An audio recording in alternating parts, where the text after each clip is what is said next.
Gas ಹಚ್ಕೊಂಡ್ಬಿಟ್ಟು ಒಂದು ಪಾತ್ರೆಯಲ್ಲಿ ನೀರು ಕಾಯಕ್ಕೆ ಇಟ್ಕೊಂಡಿದ್ದೆ. ಅದಕ್ಕೆ ಸ್ವಲ್ಪ ನೀರು ಕಾದ ನಂತರ ಉಪ್ಪು ಹಾಕ್ಕೊಂಬಿಟ್ಟು ಸೋಯಾ ಚಂಕ್ ತೊಗೊಂಡಿದ್ದೆ ಒಂದು ಪಾತ್ರೆಯಲ್ಲಿ. ಅದಕ್ಕೆ ನೀರು ಹಾಕ್ಕೊಂಬಿಟ್ಟು ಒಂದು 10 ನಿಮಿಷ ಮುಚ್ಚಿಟ್ಕೊಂಡೆ.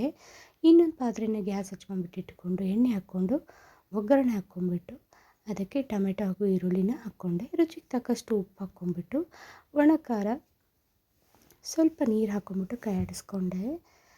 ಇದು ಸೋಯಾ ಚಂಕ್ನ ಮುಚ್ಚಿಟ್ಟಿದ್ನಲ್ಲ ಅದನ್ನು ತೆಗೆದ್ಬಿಟ್ಟು ಸ್ವಲ್ಪ ಕೈ ಆಡಿಸ್ಕೊಂಡೆ.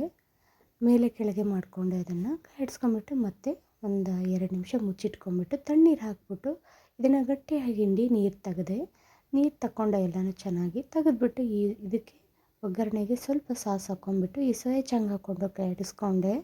ಸಾಯಂಕಾಲ ಮಕ್ಕಳು ಸ್ವಲ್ಪ ಹಸಿವಂತಿರ್ತಾರಲ್ಲ, ಇದೊಂದು ಸಣ್ಣ ಹಸಿವನ್ನು ನೀಗಿಸೋ ಸ್ನ್ಯಾಕ್ಸ್. ಇದನ್ನು ನೀರು ಹಾಕ್ಕೊಂಬಿಟ್ಟು ಸ್ವಲ್ಪ ಚೆನ್ನಾಗಿ ಕೈ ಆಡಿಸ್ಕೊಂಡೆ. ಟೀ ಹಾಗೂ ಸ್ನ್ಯಾಕ್ಸ್ ರೆಡಿ ಆಯಿತು. Thank you.